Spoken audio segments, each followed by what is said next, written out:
šita te gar upīti repulstam, te, kur ieiet mežā. Rancānos vietā, ko Rancānu mūžas ceļš šķērso pirmo upīti, jau pāris dienas mežā rosas jauniešu biedrība virziens A, jo norit pēdējie izturības skrējiena trases sagatavošanas darbi.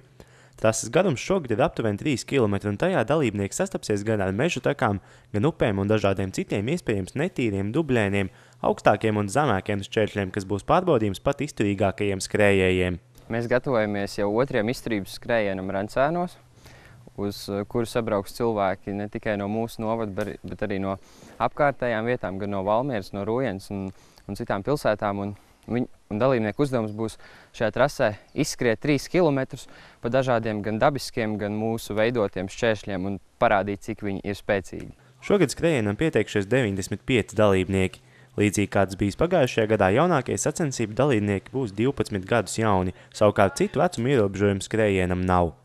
Dalībnieki ir sadalīti 3 vecuma grupās, no 12 līdz 17 gadiem, no 18 līdz 29 gadiem, un tad ir 30 plus. Un tad dalībnieki paši tālāk izvērtē, cik gadu vecumā viņi vēl spēj šo trasi pievarēt. Visa trasa ir vienāda, bet mēs laikus vērtējam atsevišķi.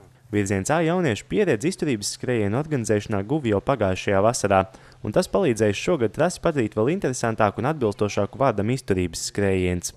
Pirmkārt, mēs būsim attīstījuši laika uzņemšanas sistēmu. Ja pagājušajā gadā mēs ar vienkāršu pulksteni to darījām, šogad mēs jau esam atraduši tādu īpašu programmu, ar kur to ērtāk var izdarīt. Trase ir pagarinājusies 3 reizes un ir daudz vairāk ūdeņu, daudz vairāk tādu netīro šķēršļu. Pagājušajā gadā tas viss bija tāds 1 kilometru garš, pavisam sauss skrējiens, lai gan vienā posmā bija tas ūdens, bet daudz dalībnieku pēc tam anketās rakstīja, ka gribējuši vairāk to slapjumu.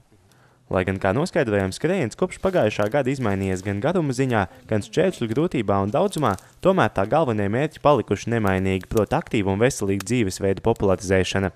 Šodien veicot pēdējos trases sagatavošanas darbus, arī paši jaunieši vēlreiz izbaudīja to, cik daudz spēka dalībniekiem būs jāieliek veicot trasi visā tās garumā.